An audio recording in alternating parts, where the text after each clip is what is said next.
Doctor Mohammad Yunus Bangladesh থেকে একটু পদত্যাগ করবে সামনে আওয়ামী লীগের ঘুম নষ্ট। কেউ কেউ ভারত থেকে প্লেন মারা করে বাংলাদেশে আসারও প্ল্যান করছে।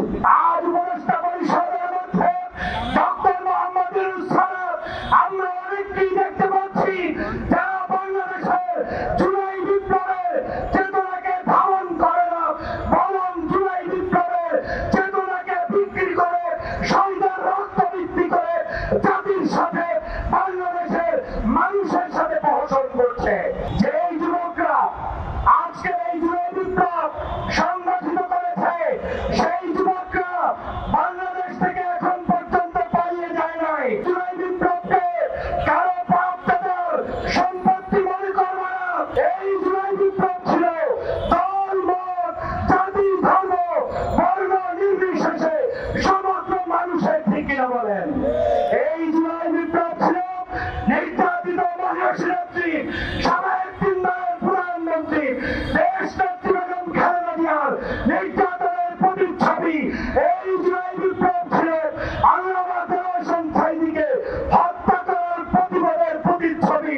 এই জুলাই বিপ্লব ছিল 2013 সালে মিথ্যা নাটক করে জামাতের 11 জন নেতাকর্মীকে ফাঁসির কাস্টে ঝুলিয়ে দিয়ে হত্যা করেছে, তার প্রতিবাদের প্রতিচ্ছবি। আরো উপরে নির্যাতনের বিরুদ্ধে প্রতিচ্ছবি। বাংলাদেশের কোন অপশক্তিকে আর এই জুলাই বিপ্লব নিয়ে কোন ষড়যন্ত্র করতে দেওয়া হবে না, হবে না, হবে না।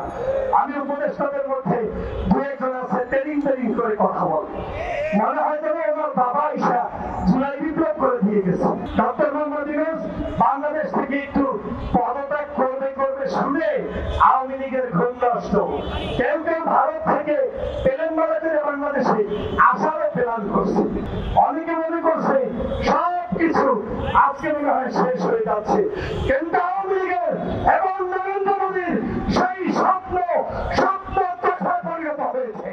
আপনার স্বপ্নগুলো আকাশ ছুবে প্রবাসীর হেলিকপ্টারের মাধ্যমে। বিয়ে, জন্মদিন অথবা যে কোনো বিশেষ প্রয়োজনে হেলিকপ্টার ভাড়া করতে যোগাযোগ করুন স্ক্রিনে দেয়া নাম্বারে। প্রবাসীর হেলিকপ্টার, নিরাপদ ও সাশ্রয়ী বাহনের বিশ্বস্ত নাম।